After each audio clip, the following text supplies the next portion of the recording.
1950 से पहले बंगाल देश की 25% जीडीपी पे हिस्सेदारी रखता था। आज वो हिस्सेदारी 6% आ गई है। तो आप सोच सकते हो कितना इस बंगाल का डिक्लाइन हुआ है। आपको पता है फर्स्ट आईआईटी कहाँ हुई थी? बंगाल में। First IIM Calcutta Bengal, first college Bengal में, फर्स्ट यूनिवर्सिटी बंगाल में, फर्स्ट आप देख लीजिए ऑस्कर प्राइज मिला था बंगाल को। बंगाल को ही क्यों चुना अंग्रेजों ने पूरा देश पे राज करने के लिए? और जिनको बाहर करना चाहिए, रोहिंग्या को, बांग्लादेशी जो घुसपैठिए हैं, उनको तो वो अपना वोट बैंक बना के रखती है। दीदी ने किया, जब दीदी बोलती है कि सरस्वती पूजा मत करो तो वो पोलराइजेशन करती है। अब भय के कारण प्रीत हो रही है उनको हिंदुओं से। योगी जी ने भी अभी किया यूपी में, तो ठीक है 2 लाख करोड़ के आए थे तो 2 लाख में कम से कम 50-60% कन्वर्शन हुआ है। और आज क्या है, आज टाटा के आगे हाथ फैला के ऑक्सीजन मांग रहे हैं और टाटा दे भी रहे। 3 सीट आती है ना, कोई भी पार्टी का प्रेसिडेंट उस स्टेट में नहीं जाना चाहता है। अमित शाह जी 3rd डे में यहाँ पर पहुँच गए, रखा अपना विजन दिया कि भैया यहाँ से तो भैया 20 सीट आ सकती है लोकसभा में, और हो सकता है 2021 में हम लोग गवर्नमेंट भी बना ले। ये बात यहाँ के कोई भी लोकल लीडर्स को समझ में नहीं आई। आपको स्टैचू ऑफ यूनिटी 3000 करोड़ रुपये का बना, तो आपको पता है उस स्टैचू ऑफ यूनिटी में 50,000 आदमी लोग काम करते हैं। उस कॉम्प्लेक्स में कभी आप गए हो? उस तरफ आप जाके देखिए, बर्ड पार्क बना है, सफारी बनी है, क्या क्या नहीं बना है वहाँ पर कितने सारे होटल्स आ गए, कितने सारे रेस्टोरेंट्स आ गए, कितने सारे ढाबे खुल गए। वो कर भी रही है इन्होंने। काफ़ी 12 एम्स मोदी जी ने बनाए अपने कार्यकाल में। नेहरू जी ने 1 बनाए थे नेहरू जी के कार्यकाल में, और पूरा इंटायर कांग्रेस के कार्यकाल में 1 बना था। कि जब वो 10 साल थे यूपीए के अंडर, और वो so called the best economist prime minister, उन्होंने बेस्ट इकोनॉमिस्ट प्राइम मिनिस्टर ने कितना एम्स बनाए। बंगाल की चुनाव की चर्चा की हम एक अहम खबर आप तक पहुंचाने की कोशिश कर रहे हैं। आज हमारे साथ डिजिटल एक्टिविस्ट हैं ऋषि बागरी जी। ऋषि बागरी जी, आपका हमारे चैनल पर बहुत बहुत स्वागत है। ऋषि जी, कैसे देखते हैं बंगाल का, जो अगर चुनाव की बात करते हैं तो बंगाल का समीकरण कुछ अलग होता है। आप किस नज़र से देखते हैं? आप बंगाल के युवा हैं, और युवा कैसे देख रहा है आपकी बार चुनाव को? देखिए, बंगाल बहुत इम्पॉर्टेंट स्टेट है। ये एक इंटेलेक्चुअल स्टेट है, और ये स्टेट में सब कुछ है। आप विश्वास कीजिए, 1950 से पहले बंगाल देश की 25% जीडीपी पे हिस्सेदारी रखता था। आज वो हिस्सेदारी 6% आ गई है। तो आप सोच सकते हो कितना इस बंगाल का डिक्लाइन हुआ है। या आप ये बोल दीजिए बंगाल रह गया जहाँ था, और आगे काफ़ी स्टेट्स आगे निकल गए। आपको पता है फर्स्ट आईआईटी कहाँ हुई थी? बंगाल में। First IIM Calcutta Bengal, first college Bengal में, फर्स्ट यूनिवर्सिटी बंगाल में, फर्स्ट आप देख लीजिए ऑस्कर प्राइज मिला था बंगाल को। First Nobel prize Rabindranath Tagore, और मतलब बंगाल को आया। Bengal has been one of the best thing. यहाँ पर क्या नहीं है, मतलब आपके यहाँ पर पहाड़ है, यहाँ पर समुद्र है, यहाँ पर नदी है, यहाँ पर फर्टाइल लैंड है, यहाँ पर क्या नहीं है? आप एक चीज़ है, सोनार बांग्ला उसको ऐसे ही नहीं बोलते हैं। This is the civilization, cradle of civilization जो बोलते हैं वो यही है। आप सोचिए बंगाल को ही क्यों चुना अंग्रेज़ों ने पूरा देश पे राज करने के लिए? तो बंगाल में कुछ बात तो थी। बंगाल नर्व सेंटर है तो इंडिया का। क्या माने, जैसे अंग्रेजों ने चुना बंगाल को, ऐसे ही अब अमित शाह ने भी चुन लिया है बंगाल को? नहीं, देखिए, अंग्रेज बाहरी थे। हाँ। अमित शाह जी खुद के घर के हैं, मोदी जी घर के हैं। दीदी तो कहती हैं बाहरी हैं। आज का दीदी तो बोलती है दिल्ली से 2 गुंडे आए हैं बंगाल के अंदर। दीदी सबको भारी बोलती है, लेकिन दीदी क्या की? दीदी बोलती है अरविंद केजरीवाल आप आइए हमारे लिए इलेक्शन लड़िए। दीदी बोलती है तेजस्वी यादव को कि आप हमारे पास आइए और हमारे लिए चुनाव लड़िए। दीदी ने हायर भी एक प्रशांत किशोर को किया है, जो कि एक बिहारी है, he is not a Bengali, और उसको कुछ आइडिया भी नहीं है बंगाल के बारे में। तो बाहर वालों को हायर करके वो बाहर बोल रही है कि भैया आप बाहर है। अच्छा, और जिनको बाहर करना चाहिए, रोहिंग्या को, बांग्लादेशी जो घुसपैठिए हैं, उनको तो वो अपना वोट बैंक बना के रखती है। और हम लोग को जो मतलब बाहर से जो मतलब मोदी जी आते हैं, उनको अब अरे वो प्राइम मिनिस्टर ऑफ इंडिया है, उसको पूरा देश ने एक्सेप्टेंस दे चुके हैं। वो 300 सीट्स 2 बार ऑलमोस्ट लेकर आ चुके हैं, और आप उनको बाहरी बोल रहे हो, जब पूरी देश ने उनको अपना लिया है। और आप कौन होते हो बाहरी बोलने वाले, जबकि आपके खुद के देश में आपके खुद के प्रांत में 18 से 20 लोकसभा सीट्स उनको मिली है। अच्छा ऋषि जी, सबसे मज़े की बात है कि जैसे आप डिजिटल के मास्टर माने जाते हैं और एक तरफ क्लब हाउस होता है, फिर वो डिजिटल प्लेटफॉर्म पर आता है, वो एक आग की तरफ फैल जाता है, और वो भी तो एक बाहर ही थे प्रशांत किशोर। उन्होंने तो पहले ही मान लिया कि दीदी की 100 सीटें अचीव नहीं हो रही हैं, उन्होंने तो पहले ही हार मान लिया। तो उस चीज़ को कैसे देखते हैं, वो समीकरण क्या थे ऐसे? नहीं, मेरे को लगता है उनको शायद आइडिया ही नहीं थी कि क्लब हाउस कैन भी कोई रिकॉर्ड भी कर सकता है। हाँ। उनको लगा कि कोई रिकॉर्ड नहीं करेगा, कुछ भी बोल दो, अपने को क्या है, अपना बोल दो भाई। हाँ। I don't think so. ये बहुत लोग बोलते हैं कि ये एक चाल है प्रशांत किशोर की, जिससे भाजपा का वोटर कॉम्प्लेसेंट हो जाए। ऐसी कुछ नहीं है। मेरे को ये this was a gaffe, this was a mistake and it was a honest mistake from his part. उसने जो भी बात बोली, मैं एकदम 100% हम लोग यही बात बोल रहे हैं कि दीदी ने इसको इलेक्शन को पोलराइज़ किया है। ये बीजेपी ने नहीं पोलराइज़ किया है, दीदी ने किया। जब दीदी बोलती है कि सरस्वती पूजा मत करो तो वो पोलराइजेशन करती है। जब दीदी बोलती है कि आप मुहर्रम का जुलूस निकालो और दुर्गा पूजा का पंडाल, दुर्गा पूजा का आप विसर्जन मत करो, तो ये एक पोलराइजेशन होता है। जब वो इमाम को भत्ता देती है और यहाँ के जो पंडितों को है उनको नहीं देती है, जस्ट अभी स्टार्ट की है आफ्टर 2019, जब वो बुरी तरह से हार गई थी। 18 सीट हारने के बाद उनको होश आया है। तो उससे पहले तो उन्होंने स्टार्ट नहीं किया। ये इमाम का भट्टा तो उन्होंने आते के साथ स्टार्ट कर दिया था। इसी होश तो अभी भी कहीं नहीं आया है कि एक तरफ अगर हम बात करें तो मंदिर घूमी, चंडी का पाठ किया, विष्णु को माता बताया, विष्णु भगवान को माता बताया, फिर उसके तुरंत यू टर्न मारा कि अल्पसंख्यक सारे टीएमसी को वोट करो, बीजेपी को हरा करके बाहर भेजना। आप एक चीज़ देखिए, ये रियलाइजेशन कब हुआ? आपने लास्ट 10 साल में तो ये चीज़ देखा नहीं है। ये रियलाइजेशन तो अभी 1 साल पहले हुआ है उनको, जब बीजेपी की 18 सीट्स आ गई थी, तब उनको लगा अब हमको भय बिन प्रीत, वो वाली बात हो रही है। अब भय के कारण प्रीत हो रही है उनको हिंदुओं से, इसलिए वो कर रहे हैं, करने दीजिए उनको। लेकिन अब लोग समझ चुके हैं, उनका असली चेहरा आ चुका है। What she have done. लोग इतने दंगे हुए हैं यहाँ पर, इतने हिंदू मुस्लिम के दंगे हुए हैं। And I don't want to talk about only Hindu Muslim दंगे। आप बाकी की चीज़ें भी देखिए, आप प्रोग्रेस देखिए, आप बिज़नेस देखिए। यहाँ का सारा बिज़नेस, मैं यहाँ बिज़नेस बोल के, आप मेरे को 10 साल में एक भी बड़ी इंडस्ट्री जो यहाँ पर इंडिया वेस्ट बंगाल में आई है, आप मेरे को एक इंडस्ट्री का नाम बता दीजिए। इसमें अगर बिजनेस समिट होती है, उसमें 2.5 लाख करोड़ की बात होती है।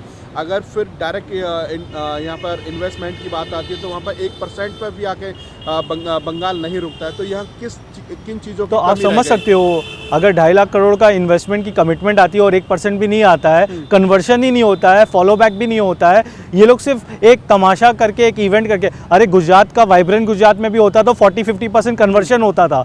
आपका कहीं भी कन्वर्शन रेशियो आप देखिए, योगी जी ने भी अभी किया यूपी में, तो ठीक है 2 लाख करोड़ के आए थे तो 2 लाख में कम से कम 50-60% कन्वर्शन हुआ है कि रियल है। एक आदमी को, जैसे गुजरात में क्या होता है, वाइब्रेंट गुजरात होता है, उसके बाद एक डीएम को एक उसके पीछे लगा दिया जाता है, प्रपोजल के पीछे लगा दिया जाता है, उनसे लैंड आइडेंटिफाई करवाई जाती है, यहाँ पर इंडस्ट्री बैठाइए, कहाँ क्या प्रॉब्लम आ रही है बताइए, और वो प्रॉब्लम वो लोग दूर करते हैं। यहाँ प्रॉब्लम देखने को, यहाँ किसी को इंटरेस्ट ही नहीं है। सिंगूर वाला देखने को मिलता है, जो टाटा का इतना बड़ा प्रोजेक्ट आता है उसको भगा दिया जाता है यहाँ से। उसको भगाया था and this is what happened. और आज तक वो सिंगूर में कुछ हुआ नहीं, ना एग्रीकल्चर हो पाया, ना आपके वहाँ पर कोई इंडस्ट्री बैठी। यहाँ तक कि उन्होंने बोला था कि छोटी छोटी इंडस्ट्री बैठाएंगे, तो छोटी छोटी इंडस्ट्री भी नहीं बैठी। और आज क्या है, आज टाटा के आगे हाथ फैला के ऑक्सीजन मांग रहे और टाटा दे भी रहे। तो आज जो टाटा आपको ऑक्सीजन दे रहा था, उस समय आप वो उसी टाटा के इंडस्ट्री को आप बाहर फेंके हो। अच्छा ऋषि जी, सबसे बड़ी बात है कि अगर मुख्यमंत्री एक डिपार्टमेंट की मिनिस्टर हैं, हेल्थ को लेकर के हम बात करते हैं, तो वो कहती हैं कि हमने सुपर स्पेशलिटी हॉस्पिटल्स बनाए हैं। चोट लगती है नंदीग्राम में तो उनको ग्रीन कॉरिडोर के माध्यम से कलकत्ता लाया जाता है। तो क्या वहाँ के लोकल लोग हैं ऐसी समस्याओं से जूझ रहे हैं, तो क्या मिनिस्टर की जिम्मेदारी नहीं है कि ऐसे लोग, मतलब ऐसी समस्याओं का समाधान करने के लिए ऐसी चीज़ें सामने लेकर के आई जाए? देखिए, मोदी जी ने जब गुजरात में जब वो चीफ मिनिस्टर थे तो उन्होंने एक संकल्प किया था कि हर डिस्ट्रिक्ट में एक मेडिकल एक मेडिकल कॉलेज होगा। आज वहाँ पर 27 डिस्ट्रिक्ट है और 31 मेडिकल कॉलेज है। यहाँ पर ये हेल्थ मिनिस्टर है, ये होम मिनिस्टर है, ये चीफ मिनिस्टर है, पूरा पावर है इनके पास। और इनके पास जीएसटी का बहुत अच्छा रेवेन्यू भी आता है, क्योंकि सिंस यहाँ पर इतनी बड़ी पॉपुलेशन है तो कंजम्पशन होता है, कंजम्पशन होने पे जीएसटी का रेवेन्यू स्टेट को मिलता है। बिल्कुल। तो स्टेट के पास पैसे भी है, स्टेट के पास साधन भी है, और स्टेट के पास सब कुछ होने के बाद भी आज तक वो स्वास्थ्य के हिसाब से कुछ नहीं हुआ। आप जितने भी हॉस्पिटल में जाओगे आप उसमें एक चीज़ देखोगे, उसमें एक नीला और एक वाइट कलर का पेंट जरूर कर दिया गया है, ये दिखाने के लिए कि ये वाला हॉस्पिटल स्टेट का है और इसमें हम लोग ने ये रंग कर दिया है। कुछ भी चीज़ देख लीजिए आप ब्रिजेस देख लीजिए, पुरानी ब्रिजेस पे भी पेंटिंग नहीं हुई है, लेकिन जब वही ब्रिजेस है जो टूट जाती है, और वो आप विवेकानंद वाला जो ब्रिज है वो आज तक टूटी हुई पड़ी है, आज तक उसी अवशेष में पड़ी हुई है। तो कोई आज तक वो नहीं है, ये ब्रिज को टूटे हो गया 5 साल, वो वैसा का वैसा लटका हुआ है, वैसा का वैसा आधा बना हुआ है, आधा है, और वो कभी भी गिर के कभी भी काफ़ी लोगों को वापस क्षति पहुंचा सकता है। तो गवर्नमेंट का कुछ करना ही नहीं है, इनको कुछ करना ही नहीं है। तो ऋषि जी, जैसा कि आप डिजिटल प्लेटफॉर्म पर बैठे रहते हैं, तो क्या मूड लग रहा है अब बार बंगाल की जनता का? देखिए, इस बार बंगाल की जनता ने, पहले ऑल्टरनेटिव नहीं था, मतलब ममता के ऑल्टरनेटिव था लेफ़्ट, तो लेफ़्ट को ये लोग ऑलरेडी परख चुके थे, तो अब उनको एक नया ऑल्टरनेटिव मिला है, और ये नया ऑल्टरनेटिव मिला है क्योंकि मोदी जी ने चाहा है कि यहाँ पर बीजेपी के ऑल्टरनेटिव बने। आपको मैं बताता हूँ एक छोटी सी घटना, 2016 की बात है, जब 3 सीट आई थी बीजेपी की। जब आप 3 सीट आती है ना, कोई भी पार्टी का प्रेसिडेंट उस स्टेट में नहीं जाना चाहता है। अमित शाह जी 3rd डे में यहाँ पर पहुँच गए, और 3rd डे पहुँच के उन्होंने संगठन लिया, उन्होंने कुछ देखा होगा उन्होंने वोटिंग पैटर्न स्टडी किया, उनको लगा कि यहाँ पर काफ़ी पोटेंशियल है, और वो पोटेंशियल को उन्होंने एक संगठन में मीटिंग कॉल की। संगठन में मीटिंग कॉल की तो उन्होंने ये बात रखा, अपना विजन दिया कि भैया यहाँ से तो भैया 20 सीट आ सकती है लोकसभा में, और हो सकता है 2021 में हम लोग गवर्नमेंट भी बना ले। ये बात यहाँ के कोई भी लोकल लीडर्स को समझ में नहीं आई, तो उन्होंने अमित शाह जी को बोला कि भैया आप एक काम कीजिए, आप ये मत कीजिए, इससे बहुत नुकसान हो जाएगा, अपने ये 2 या 3 सीट हर समय आती है, अपने इसमें कॉन्सेंट्रेट कर सकते हैं, 1-2 सीट अगल बगल वाले कर सकते हैं, मैक्सिमम 3 सीट कर सकते हैं। तो अमित शाह जी ने उनको बोला आप बैठ जाइए। तो अमित शाह जी ने बोला कि नहीं, हम लोग 20 सीट लाएंगे, और आगे हम लोग का कम से कम 150-200 सीट में हम लोग फाइट कर सकते हैं और ला भी सकते हैं, और उसको कन्वर्ट भी कर सकते हैं। We can be second, we can be first, हम लोग फर्स्ट सेकेंड दोनों हो सकते हैं। नारा वही चला, 19 में हाफ, 21 में साफ। उसके बाद आप देख लीजिए 19 में तो उन्होंने कर ही दिया, 20 सीट था, 2 सीट हम लोग बस मार्जिनल, कहीं कुछ प्रॉब्लम हो गई थी, कुछ कैंडिडेट की प्रॉब्लम हो गई थी, कहीं कुछ हो गई थी, या कुछ मार्जिनल, बहुत मार्जिनल वोट से हारे। नहीं तो 20 का 20 वो जो बोले थे वो है, अभी 200 बोल रहे तो 180-90 आप आराम से आनी चाहिए। ऋषि जी, जैसे कि पार्टी है जब चुनाव की घोषणा करते हैं तो एक संकल्प पत्र बनता है, तो क्या लगता है कि जो अब की बार टीएमसी का संकल्प पत्र और अगर हम देखें भाजपा का संकल्प पत्र, चीज़ें सिमिलर सी लग रही हैं, परंतु इस संकल्प पत्र पे खरा उतरने वाला कौन होगा? देखिए, संकल्प पत्र आप देखिए, आप भाजपा का नेशनल आप संकल्प पत्र उठा के देखिए, जो अपने मैनिफेस्टो भी बोलते हैं, भाजपा ने जितना भी मैनिफेस्टो में जो जो चीज़ लिखी है वो सब उन्होंने क्लियर की है। आर्टिकल 370 एबॉलिश करना था, एबॉलिश कर दिया, ट्रिपल तलाक एबॉलिश करना था, कर दिया। इन्होंने कश्मीर और जम्मू कश्मीर को पूरा वो मतलब पूरा मर्ज कर दिया इंडिया के साथ। और क्या नहीं था, मतलब राम मंदिर इन्होंने बोला था कि राम मंदिर हम लोग के पूरा सपोर्ट रहेगा, तो उन्होंने कर दिया। लीग आपको स्टैचू ऑफ यूनिटी 3000 करोड़ रुपये का बना, तो आपको पता है उस स्टैचू ऑफ यूनिटी में 50,000 आदमी लोग काम करते हैं उस कॉम्प्लेक्स में। कभी आप गए हो उस तरफ? आप जाके देखिए, बर्ड पार्क बना है, सफारी बनी है, क्या क्या नहीं बना है वहाँ पर। वहाँ पर कितने सारे होटल्स आ गए, कितने सारे रेस्टोरेंट्स आ गए, कितने सारे ढाबे खुल गए। और वो रोड, वो एक ट्राइबल एरिया था, Kevadia is a tribal area, और उस ट्राइबल एरिया में आपने एक चमत्कार कर दिया है। और आपने एक स्टैचू ऑफ यूनिटी आप किसके लिए बनाए हो? अपने लिए बनाया? मोदी जी ने खुद के लिए बनाया? नहीं, मोदी जी ने उनके लिए बनाया, सरदार वल्लभ भाई पटेल जी के लिए, जिनको कोई रिकॉग्नाइज ही नहीं करता है। उनकी खुद की पार्टी ने उनको रिकॉग्नाइज नहीं किया है। आप उनके लिए आप स्टैचू बनाते हो जिन्होंने देश को जोड़ा है। अगर आप सरदार वल्लभ भाई पटेल नहीं होते तो देश के कितने टुकड़े हो चुके होते आप सोच भी नहीं सकते हो। तो कम से कम आप उस आदमी के प्रति एक श्रद्धांजलि दे रहे हो, और वो देने के साथ साथ आपने एक बहुत बड़ा एक टूरिज़्म भी क्रिएट कर दिया है, जिसमें 50,000 लोकल लोग वहाँ, that's a very backward area, उस बैकवर्ड एरिया में 50,000 लोग को एक जॉब मिला है और उन्होंने क्या किया है, हर फैमिली से एक मेंबर को जॉब दिया है। तो मतलब आप सोचिए कितनी फैमिलीज़ का बेटरमेंट हुआ है। सेकेंडली वो एक बहुत बड़ी टूरिस्ट है, इनफैक्ट वो ज़्यादा पैसा कमा रही है ताजमहल से, जो ताजमहल से ज़्यादा रेवेन्यू आ रहा है। और जस्ट अभी ये साल 2 साल हुआ है, उसमें तो ये कोविड का 1 साल आ गया, तो उसमें हो सकता है फुटफॉल इस बार कम रहे, लेकिन जैसे कोविड से रिकवर होते हैं तो यू कैन इमेजिन क्या है। अच्छा, वो जो बनी है तो उसमें क्या क्या नहीं लगा, स्टील लगा, इंडिया से आया, सीमेंट लगी, आप लेबर लगा, लेबर तो सब यहाँ से आया। 150 करोड़ का एक चाइनीज़ का जो एक वो था, आपके जो स्टैंड था, जो इंडिया में बनता ही नहीं है और वो वर्ल्ड ओवर कहीं नहीं बनता है, वो चाइना से बनता है, इसलिए चाइना का यूज़ करना पड़ा। Out of that 3000 crore rupees 100 crore केवल सिर्फ चाइना से बना, बाकी 2900 करोड़ पूरा इंडिया की जीडीपी में गया है वो पैसा।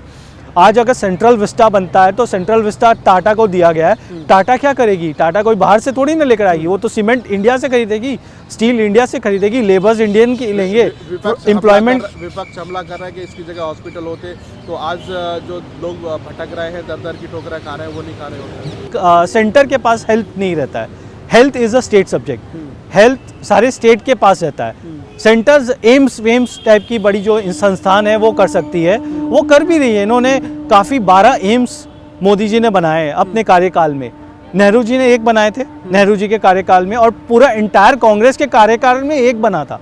बाकी अटल बिहारी वाजपेयी ने 5-6 बनाया। सवाल खड़े कर रहे हैं, लेकिन उनको भी आप अपने अंदर झांकना चाहिए कि जब वो 10 साल थे यूपीए के अंडर और वो so called the best economist prime minister, उन्होंने बेस्ट इकोनॉमिस्ट प्राइम मिनिस्टर ने कितना एम्स बनाए, उन्होंने कितना पैसा डाला है हेल्थ में।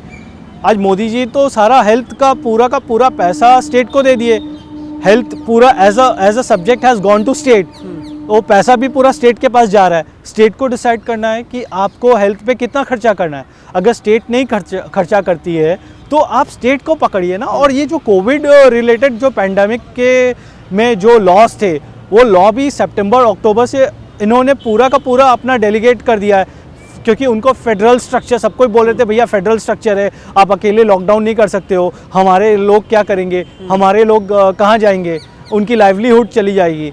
लेकिन अगर आप देखो उनकी लाइवलीहुड एक फर्स्ट वेव से तो मोदी जी ने बचा लिया देश को, सेकेंड वेव अब इन लोग को दे दिया, इनके हाथ में पावर दे दिया, तो अब ये लोग भाग रहे इधर उधर।